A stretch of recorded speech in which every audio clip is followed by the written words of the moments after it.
What is up, everybody? Today's video I'm going to show you exactly how to set up and tattoo a tattoo without solid lines. You'll be using steps like this if you're going more into realism or black and gray, things like that. So I wanted to make a video showing exactly how you set that up and also how to do it in a way that you're not going to rub off your stencil as you're going through the tattoo, which I remember when I first started tattooing, that was my biggest fear when it came to actually tattooing was, if that stencil rubs off, then I'm going to have a problem. I'm not going to know what to do.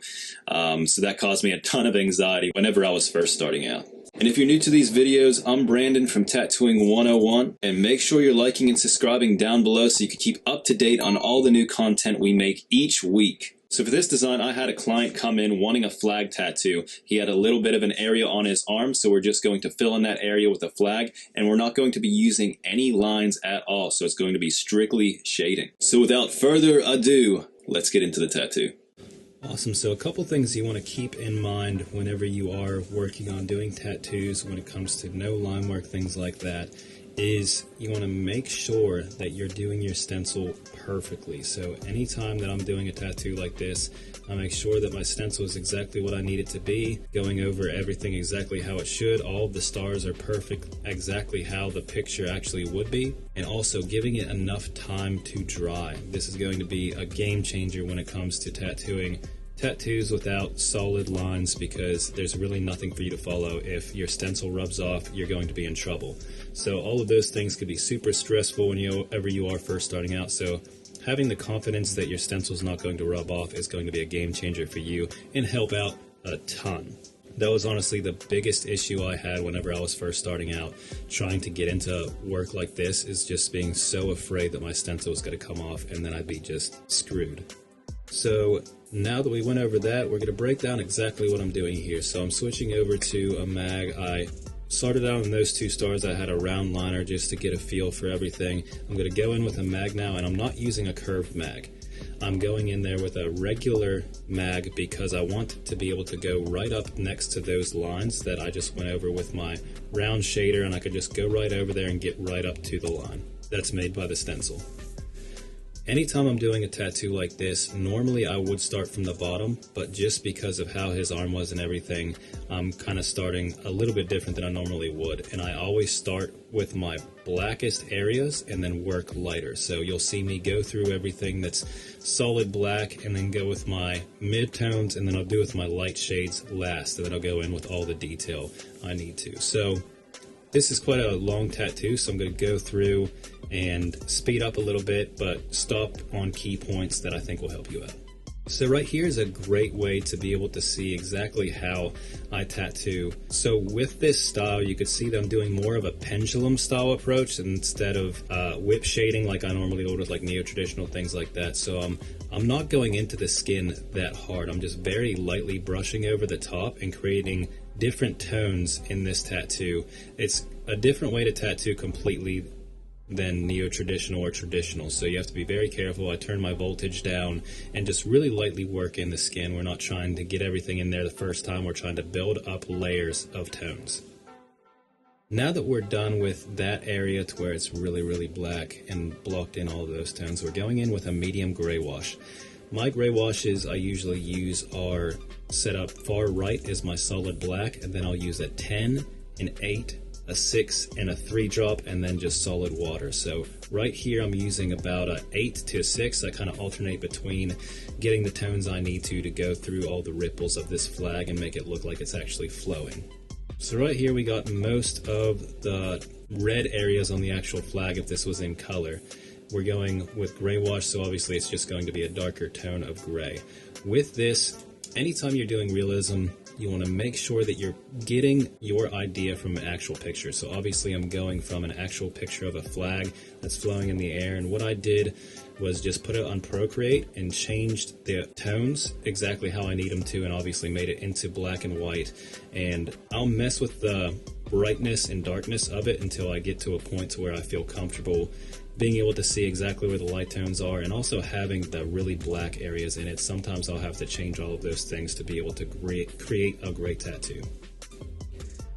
So you can see here I'm just going through mapping out everything. I'm not going super in detail with it. That's going to be the last thing I do, is go in with all the little marks and things like that. So I'm just mapping everything in, following my stencil just so it doesn't wipe away. And doing it this way is going to help you out a ton. Another thing I do whenever I'm making ripples, so you'll see that I obviously have to skip a line because that's where all the light shading's going to be in the white part of the flag. But you can see, to make ripples, I'll create these little lines and go through all of the sections, and that way that's going to be the darkest area of the ripple the whole way through. Doing it this way will just make it easier for your brain to try to understand exactly where everything needs to go. So that's one thing that I've picked up to help me out a ton. So right here I'm just finishing up this top part of the flag, just going in, making all the dark areas I needed to. This area is a really hard area to tattoo just because it's so close to the armpit. Obviously it's not a very fun place to get tattooed, so you can see that there is a little bit of moving around that area because it's, you know, it's not fun for really anyone to tattoo that area.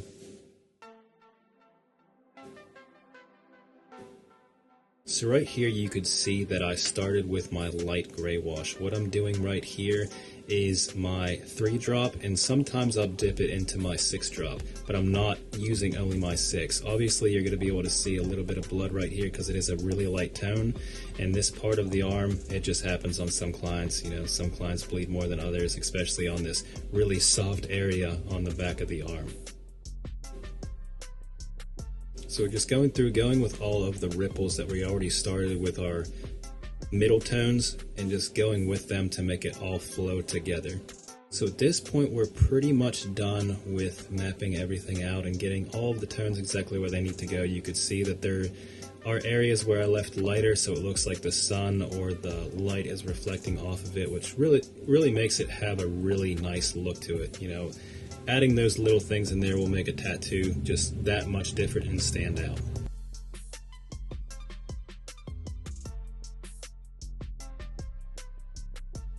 So now that I'm done with all of the shading, I'm going to switch over to my actual round shader, and I'm going to go through, make some of the little areas to where you'd be able to see some of the stitching right like here. So I like to go over here and just do really light passes of these things. I'm not going in there super dark. I don't want it to be really overpowering. I just want you to be able to see a couple areas to where you'll be able to see the stitching.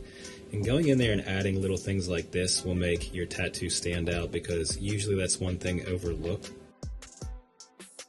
So I'm going in here with just my black, and there's no gray wash at all, and just doing little areas to where I think would look really nice, and looking at my picture as well. Awesome, so I have a question for you guys. So what's working out better for you guys? Do you like watching me tattoo fake skins, or are the live clients a better way for you to learn? All you have to do is comment down below so I know how I can help you guys out the most in the future. One trick I could give you that'll help out a ton when it comes to tattooing on areas like this, to where you could obviously see that it is red. It's agitated just because the part of the body that it's on. So you could see that I'm going through adding all the detail in the stars. And what I'm going to do after this is I'm going to be spraying it down with Vactine. Anytime you're doing tattoos on areas of the body like this, and sometimes I'll just use it trying to get some of the redness to calm down to get a good picture. I will use Vactine, I'll spray it on there, then put a tattoo over it so it doesn't leak everywhere all over the ground. It's held in one place and it actually sticks onto the tattoo as well. And what that does is going to calm down some of this redness to be able to get a good picture of it, and it does help stop the bleeding a little bit. So right here I'm wiping it down really good. I'm just going to clean it off really good before putting the Vactine. You can see that I took off my gloves so I'd be able to access the Vactine. You're seeing that my non-gloved hand, I'm not touching anything beside the Vactine bottle. Rubbing that in, showing you what it looks like. I'll put a paper towel on top of that to hold it all there. And then I just let it sit. I'll let it sit for about 10 minutes, and then I come back and get a great picture of it. But I hope this was able to help you guys out and for you to be able to see how a tattoo is done without line work. As always, like and subscribe down below so you can keep up to date on all the new content we come out with each week. And thank you guys so much for watching. I hope to see you on the next video.